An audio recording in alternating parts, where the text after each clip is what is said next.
Well, if you're watching this video in the Mobile Europe player, you'll look a few up, you'll see that we've been on a Microsoft stand looking at one of the new Microsoft launches around the user experience.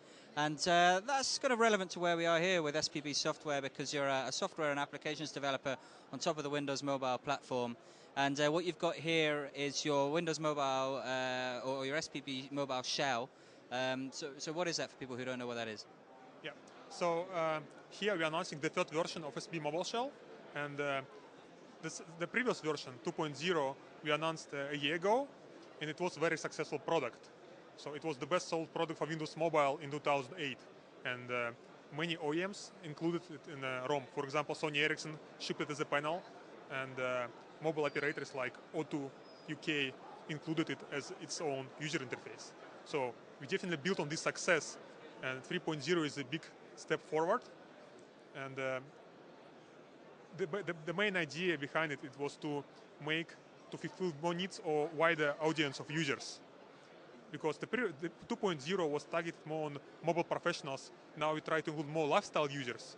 And we think another very important scenario is that we include users who need professional features at work, but they still want to use the same device as their personal device when at home, vacation, or even during lunchtime. And that's, I think, our main focus in this release.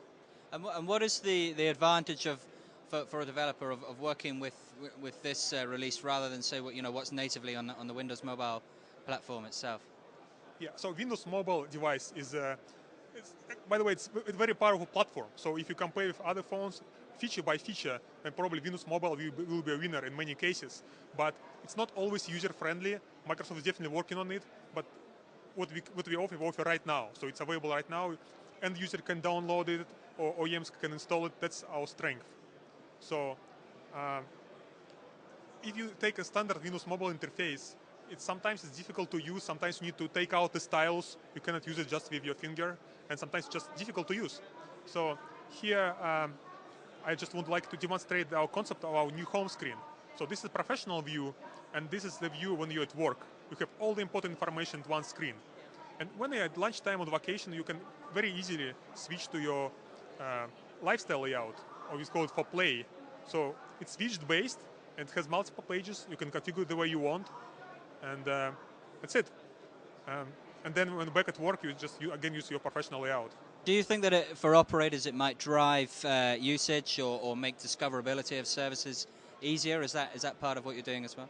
Yeah, certainly, and especially since our lifestyle layout is widget-based, there can be really widgets that consume some traffic, and it's easier to discover them because you just put your, let's say, RSS news, weather information, some widgets that generate additional revenue, and it's definitely easy to discover because they are right at your home screen.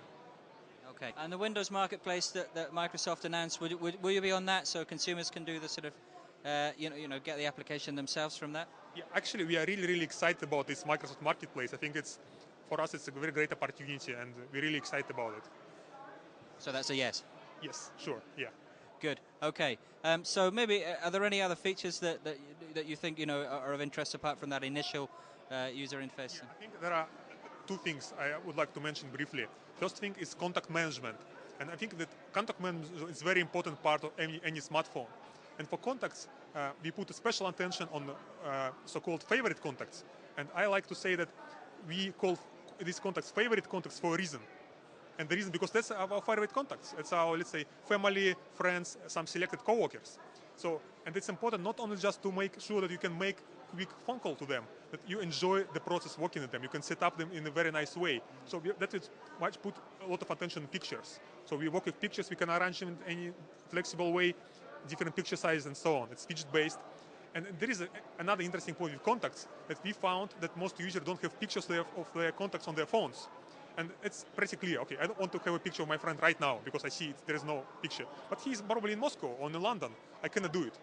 But we found a good way to do it is to integrate with social networks like Facebook.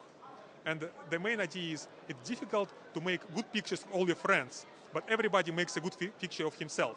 So we just sign up to Facebook. It will automatically match your phone book, and will download the latest pictures. And so we have very nice pictures of your contacts. So that's, I think, a key focus of our key ideas behind our contact management in this device. One more thing about it, it's just about technology. I want to speak about technology because it's a third version and we have a quite flexible engine. And the main feature of this engine on this new release, it supports hardware acceleration. So on these kind of nice devices, new devices, almost all of them have 3D accelerator. And we take advantage by introducing this kind of 3D animated user interface. So it's a very nice and enjoyable way to work with your device. It looks great. Yaroslav, thank you very much. Thank you. You're very welcome.